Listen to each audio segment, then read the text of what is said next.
السلام علیکم۔ امید ہے آپ سب لوگ خیریت سے ہوں گے۔ اگر آپ کو میری کہانیاں اچھی لگتی ہیں تو آپ کمنٹ کر کے بتائیں کہ میں اگلی کہانی آپ کو کون سی سناؤں۔ چلیے اب اپنی کہانی کا آغاز کرتے ہیں۔ شہزادہ پنو کو کچ مکران سے نکلے ہوئے 1 ماہ سے زیادہ ہو چکا تھا۔ شاہ مکران نے پہلے یہی سمجھا کہ شہزادہ دوست احباب کے ساتھ کہیں سیر سپاٹے کو نکل گیا ہے، مگر جب پنو کو غائب ہوئے کئی ہفتے ہو گئے تو شاہ کو فکر ہوئی اور اس نے پنو کی تلاش میں ہر طرف آدمی دوڑائے۔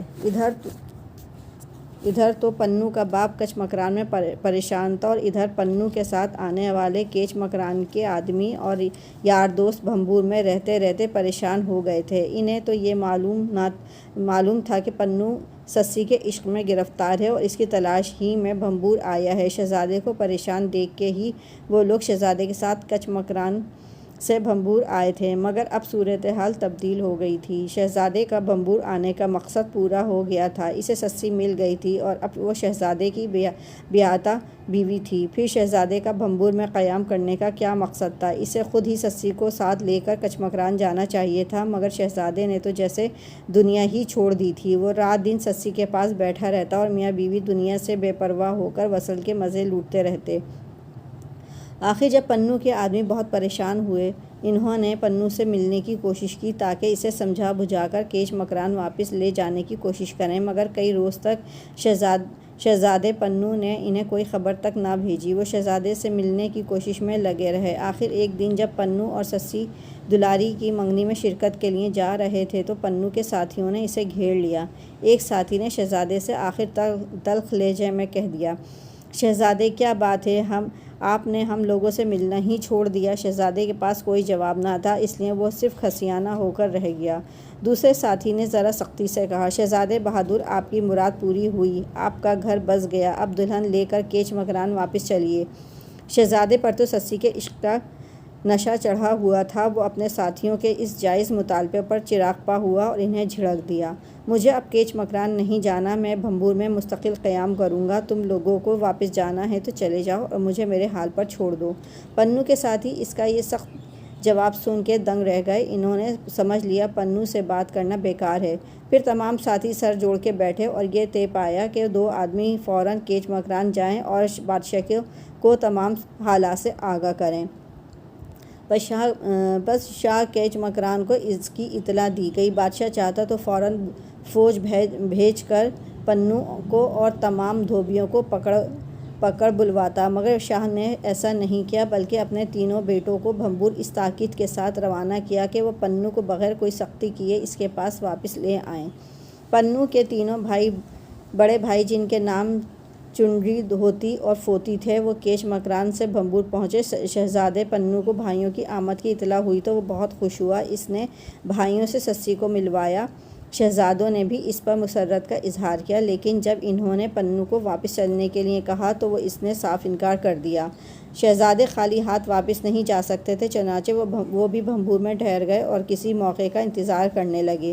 روایت کے مطابق پنو نے انہیں یہ موقع خود فراہم کیا۔ بھائیوں کے آنے کی خوشی میں پنو نے ایک ناچ رنگ کی زبردست محفل برپا کی۔ ناچ کے ساتھ شراب و کباب کا بھی اہتمام کیا گیا۔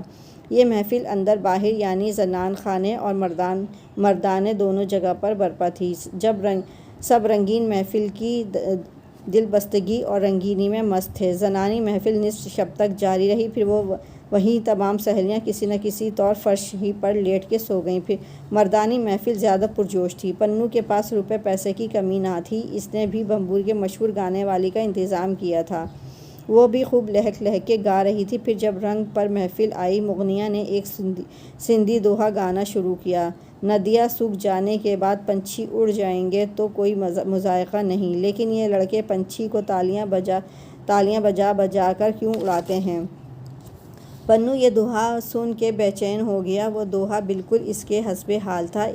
اس کے دل سے ایک ہوک سی اٹھی اور خیال گزرا کہ وہ بھی ایک پنچھی ہے جسے لڑکے تالیاں بجا کر اڑا رہے ہیں۔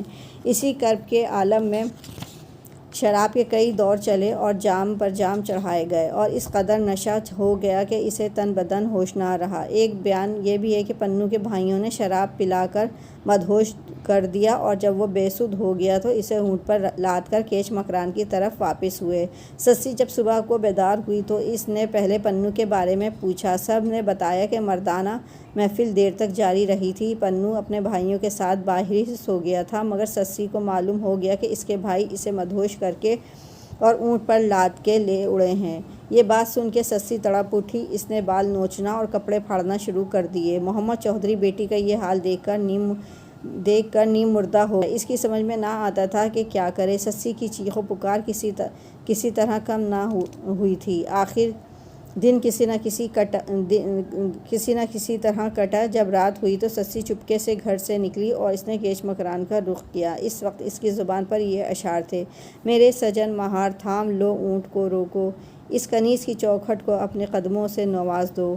اے دوست میں تمہارے بغیر ہر پل قیامت کا ثمر دیکھا، اے کاش اس کے اونٹوں کو دھوپ نہ لگے، اے کاش اسے راستے میں پیاس نہ لگے۔ سسی تمام رات اسی طرح سرگرداں صحرا میں چلتی رہی۔ وہ ریت پر چل رہی تھی اور اوپر آسمان پر ستارے چمک رہے تھے۔ سسی ستاروں کو آواز دے کر اپنے محبوب کا پتہ پوچھتی تھی۔ وہ واسطے دیتی، دعائیاں کرتی، ایک طرف بڑھتی جا رہی تھی، ایک نامعلوم منزل کی طرف۔ نہ بھوک نہ پیاس، زبان پر صرف پنو پنو کی صدا تھی۔ رات گزری، دن چڑھا، مگر سسی کا سفر جاری تھا۔ وہ بے نشان اور بے منزل صحرا میں بھٹک رہی تھی۔ اس کے گرد آلود پیر زخمی ہو گئے، بالوں میں ریت بھر گئی، پیاس سے گلے میں کانٹے پڑ گئے، مگر اسے ہوش ہی کب تھا۔ یوں معلوم ہوتا تھا جیسے وہ گوشت پوست کی نہیں بلکہ ایک واہمہ ہے، ایک ہیولہ ہے۔ سسی کا دن بھی اسی سفر اور آہوزاری میں گزر گیا۔ پھر شام کو دھندلکے میں سسی کو صحرا میں ایک جھونپڑا نظر آیا۔ اس نے جھونپڑے پر دستک دی۔ جھونپڑے سے ایک پنوار نکلا۔ سسی کے پیر اور چہرہ گرچہ گر آلود تھا، مگر اس کا حسن اس میں بھی جگمگا رہا تھا۔ سسی نے اس سے سوال کیا، تم نے میرا پنو دیکھا؟ سسی کو دیکھ کر پنوار کی نیت بدل گئی۔ اس نے کہا، تم کس پنو کو پوچھتی ہو؟ یہاں تو ہزاروں پنو ہیں۔ یہ کہہ کر پنوار نے سسی کا بازو پکڑ لیا۔ سسی کو اس دیوانگی میں بھی اپنی عصمت کا خیال تھا۔ اس نے مدافعت کی کمزور عورت کا کیا بس چلتا۔ اسی وقت سسی نے دھرتی ماتا سے مدد مانگی۔ اے دھرتی ماتا، مجھے اپنے دامن میں چھپا لے۔ پھر اس کے وطن کی زرزمین کا سینہ شق ہو گیا۔ سسی اس میں سما گئی۔